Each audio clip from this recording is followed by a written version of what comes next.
This was written by the great physician, Sir William Osler. Though little, the master word looms large in meaning. It is the open sesame to every portal, the great equalizer, the philosopher's stone which transmutes all base metal of humanity into gold. The stupid it will make bright, the bright brilliant, and the brilliant steady. To youth it brings hope, to the middle-aged confidence, to the aged repose. Do you know what the master word is? Well, guess. Well, the master word is work. I've talked about this before, but it's been said that we need reminding as much as we need educating. Human beings have the strangest and most perverse tendency to take the best parts of life for granted. In fact, the human being has the capacity to take anything, no matter how great it might be, for granted once he becomes used to it. The actor in front of the cameras, the captain of a great ocean liner, the man at the controls of a giant earth-moving machine, the writer, the painter, the mother, all seem to let the charm and excitement of their work fade after a while until it becomes as humdrum to them as candling eggs. William Osler and the other great men of the past and present knew the real value of work, not just its value to those who benefit from it, but its incalculably great value to the person performing it. These people seem to have the capacity for never taking their work for granted. Instead, they found it filled with interest and reward and became great because they did. I was talking not long ago with a top executive of one of our major oil companies. He had started his career working as a helper in a service station of the company whose nationwide sales he now directs. Why did he happen to see so much opportunity, adventure, and reward hidden in what the average person would consider to be the most menial and uninteresting work? It makes you wonder how many young men in the same work today are looking beyond the gas tank they're filling or the windshield they're cleaning. And it makes you wonder, too, how a person can take his most precious possessions for granted until they become dull and dreary or lose their charm and become uninteresting. His loved ones, his home, his health, his abilities, and his work. What happened to the excitement of the first days, when his wife, his home and children, and his work were new in his life? Greatness and peace and happiness are not proper ends for any human soul to set for itself. They are the byproducts of a life that has held steady like a ship at sea to some true course worth sailing. In other words, if the course to which you're holding is right, everything else you want will come as byproducts. Some true course. How does a person find some true course worth sailing? I remember some time back a man came to me for advice on how he might become a popular, sought-after platform speaker. He told me he enjoyed making speeches and wanted to make a career of it. I asked him what he wanted to say, and drew a complete blank. It became clear that he was ready to speak on any subject the entertainment committee wanted him to speak on. It wasn't the subject, it was just that he wanted to make speeches. I told him that he'd never become a great and sought-after speaker until he had something he wanted very much to say, something inside of him that burned to get out, that he felt needed telling. Speakers become great because of what they want to say. Greatness follows the zeal of their subject, and it's the same with some other true course worth sailing. A person needs to find the course in which he can lose himself, dedicate himself, and then the greatness and the peace and the happiness will come to him naturally as the bee comes to the blooming flower or a child runs to its parents. People who find their lives filled with confusion and uncertainty, with boredom and unhappiness, need to find a meaningful vehicle for their lives, something in which they can lose themselves completely. It needn't be some great cause, although it can be. It can be found usually in our present work, as a rule. It needs only be ferreted out. We need to know, we need to become, in the words of Dr. Maslow, self-actualizing. We need to become people who are steadily moving toward fulfillment, toward personal enrichment. Dr. J. Wallace Hamilton puts it pretty well when he asks and answers his own question. He writes, "What then are the basic laws of happiness, and how do we learn them? I suppose the clearest law upon which there's fundamental agreement is that this inner music of the soul which we've named happiness is essentially and inevitably a byproduct, that it comes invariably by indirection. To pursue it, to pounce upon it, to go directly after it, is the surest way not to obtain it."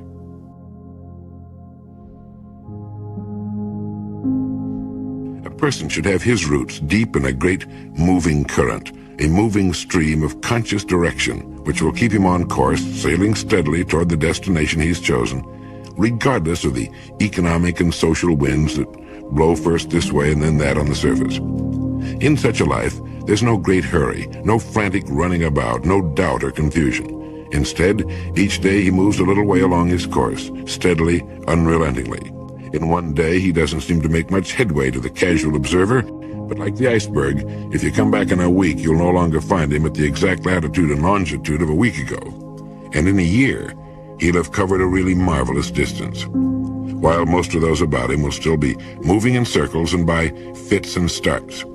They'll go tearing past him one day like the hare sped by the turtle, if you don't mind my mixing my metaphors, but he plods steadily on, never looking back, thoroughly enjoying the trip. And above all, he has the wonderful calm knowledge of his destination and knows that each day finds him closing the distance that still separates him from it. Sometimes in his life, as in all lives, there are storms which tend to throw him off course and obstacles which for a time may delay him. But soon he's right back on course again, moving ahead. This is the life of the strong, serene person, the person of wisdom, the person who knows that he cannot do or become everything in his lifetime, so calmly chooses that which he desires and which best fits his proclivity, pushing everything else from his mind, and begins his life's journey. The life of such a man or woman always demonstrates the almost unbelievable cumulative effect of time well spent. His steady, unswerving use of time seems to make it compound until in a very few years, he's miles ahead of all but the few who live as he does. He's like that great iceberg. His roots are firmly held by the steady stream of his belief. Emerson taught, "A point of education that I can never too much insist upon is this tenet that every individual man has a bias which he must obey, that it is only as he feels and obeys this that he rightly develops and attains his legitimate power in the world." The meaning of serendipity, according to the Oxford Dictionary, is the faculty of making happy and unexpected discoveries by accident. And it means also the good things that almost always happen to a person following a bold course of action, serendipitous things. The word was coined by the British author Horace Walpole, who based it on the title of an old fairy tale, The Three Princes of Serendip. The princes in the story were always making discoveries of things they were not in quest of. Let's say you're trying to invent something. Frequently, you will stumble onto something entirely different and wonderful that you had no idea of discovering. Well, that's what serendipity means. Now, the point I want to make is that you wouldn't have made the serendipitous discovery if you hadn't been looking for something else. I'll bet you've heard people say of someone, "That's the luckiest guy in the world." But if you'll get to know the man, you'll usually find he's a busy, positive kind of individual who's always looking for new and interesting ways of doing things. Someone once defined luck as something you find when preparedness meets opportunity. It just won't happen usually unless a person's prepared for it. There are lots of interesting and pretty wonderful things that would be happening all the time to a lot more people if people weren't such stick-in-the-muds as a rule. Take the person who hates his work, for example. There are millions of people, I suppose, who actually loathe the work they're doing. But they stay with it because of some warped sense of security. Now, if they'd find out what it is they really love to do and prepare themselves for it, they could cut loose from what they're doing now, and the minute they do, this word serendipity comes into action. The good things that happen to a person following a bold, positive course of action.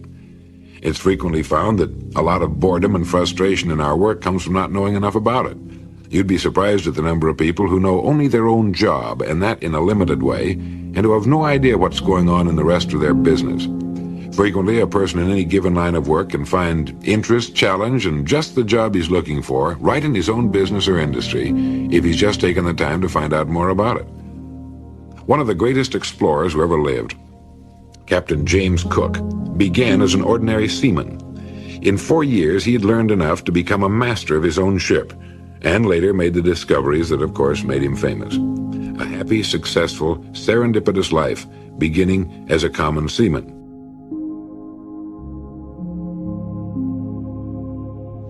Courtesy. There's the secret to happiness in marriage. I'm convinced of it. No matter how you turn that word, it comes out winning. Marriage should have its foundation on love and mutual respect, but the years ahead, a lifetime together, will depend upon that word Mencken passed along as the secret of a happy marriage: courtesy.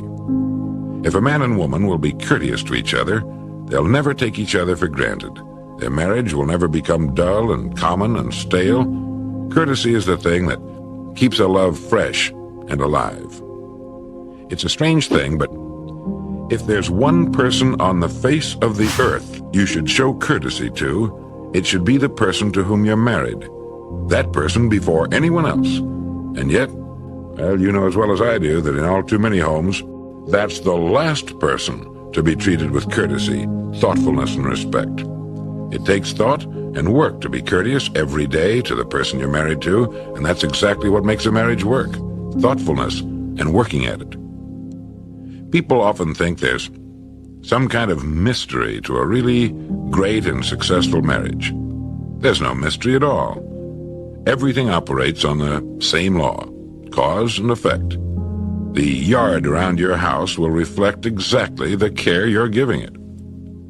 It can return to you in beauty and abundance no more than you put into it. It's impossible.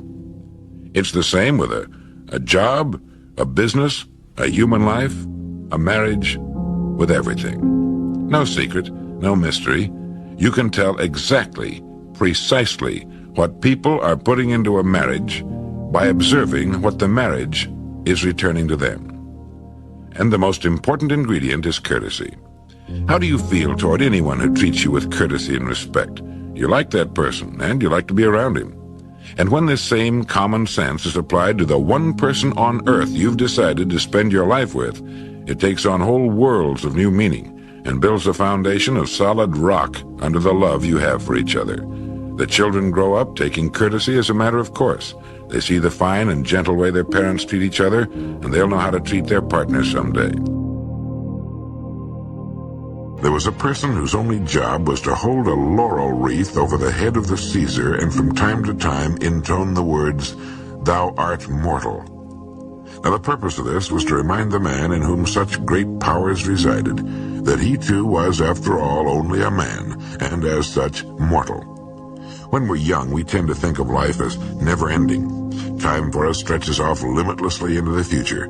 But as we get older, even in our 40s, which should be a time of vigor, interest, and activity, really a time of young maturity, we begin to get from time to time small reminders of our mortality. Oh, it might be a sudden shortness of breath or a perfectly normal twinge in the chest, a bit of back trouble. But we get these occasional reminders that time is not, after all, standing still for us, that we, like the Caesars of old, are indeed mortal. To the neurotic, this sort of reminder fills him with dread and plunges him into even deeper depression. But to the fairly normal, reasonably well-adjusted person, this comes as a reminder to enjoy to the fullest the time that is remaining. That days are not things to be waited through until Saturday or a birthday or Christmas, but rather to be savored and enjoyed one by one, hour by hour. We come to an understanding that to kill time, as we so aptly put it, is really nothing more than to kill a little part of ourselves, since time is all we have. It reminds us too, or at least it should, to be more patient, more tolerant of others, particularly those we love. If we're mature enough to love anyone, it means exactly that. And it reminds us to follow our hunches and obey our sudden impulses, especially those which involve a kind word or a pat on the back or a sign of tenderness. Those we love, as well as ourselves, are only passengers for the journey's duration, so let's let them know we enjoy sharing it with them. And if we don't always enjoy it, let's fake it, let's pretend we do. After all, the trip really isn't all that long. I saw a newspaper picture not long ago of a woman of 75 ice skating. It reminded me that 75 is only old to people under 60. To people 75, it's a good, thoroughly enjoyable age, and maybe we'll all live to be 85 or 95, and maybe we won't. In any case, there is a limit, and there should be, or it wouldn't be there. And since there is, why not relax a little? Not take things too seriously. And as an old friend of mine once said, in a life where death is inevitable, never worry about anything. Sure, it's easier said than done. I remember reading a story about an old man who was planting a young tree in his yard. His neighbor hailed him and said, "What are you planting the tree for? You'll never live to see it grown."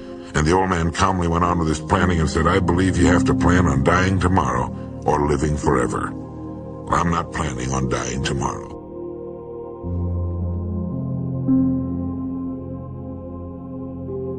Ever thought much about how much time we waste and unhappiness we bring on ourselves by worrying about the future and reliving in our minds the mistakes of the past? One of the neatest tricks in the world is to learn to enjoy the present, since the present is the only time we'll ever own. Distance is no longer a serious obstacle due to modern means of travel, but time remains unconquerable. It cannot be expanded, accumulated, mortgaged, hastened, or retarded. It's the one thing completely beyond man's control. And while the supply of time is certainly limited for anyone, generally it's squandered as though there's no end to it. The man on the commuter train, bored, waiting to get home, then waiting for dinner, then waiting to go to bed or for a particular television program, and he thus spends his time slightly behind reality, waiting for something that's coming up. And while it'll keep him going, he never or seldom learns to enjoy the time he's using right now. But what it takes seems to be an awareness of living. It means being aware that you're alive at this moment, and that the world and people are interesting enough at any time, so that we needn't waste so precious a thing as time in boredom. If we know where we're going in the future, we can do our work the best we can, give it everything we've got, and we don't need to worry about it or the future. And as for reliving our mistakes of the past, this is the easiest advice on earth to give, and probably the most difficult on earth to follow. Everybody knows that it's perfectly useless to relive in our minds the dumb stunts we've pulled in the past, but this doesn't keep us from doing it. And again, according to the experts, the solution may be found in living for the present and enjoying it as much as we can. Now, this does not mean that we should not plan for the future. We should. But once our plans are laid, fine. Work on them, but don't stew and fret over them. All we will ever have is today. Yesterday is gone forever, can never be recalled, and tomorrow really never comes. If we find it difficult to enjoy the day in which we're living, we should remember that what we're waiting for will be made up of the same kind of days we're getting now. Frequently, a person who's unhappy by nature will believe that when something happens in the future, such as marriage, a better job, more money, or whatever it happens to be, that he'll suddenly be a happy person. But the facts don't bear that out. If we're living in the past, or worrying or hoping for happiness in the future, the best thing we can do is ask ourselves, how am I doing with the days I'm getting right now? How am I doing today? It's not how much we have, but how much we enjoy that makes happiness.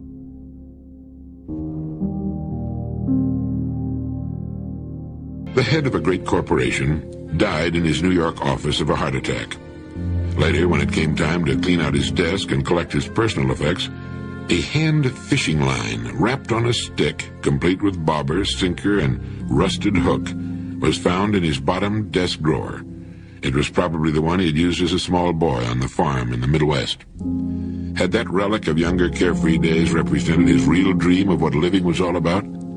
He had gone to school, found a job, got married, worked hard, purchased a home on the installment plan and the other niceties of living. Children had come along, and there was their education to think about.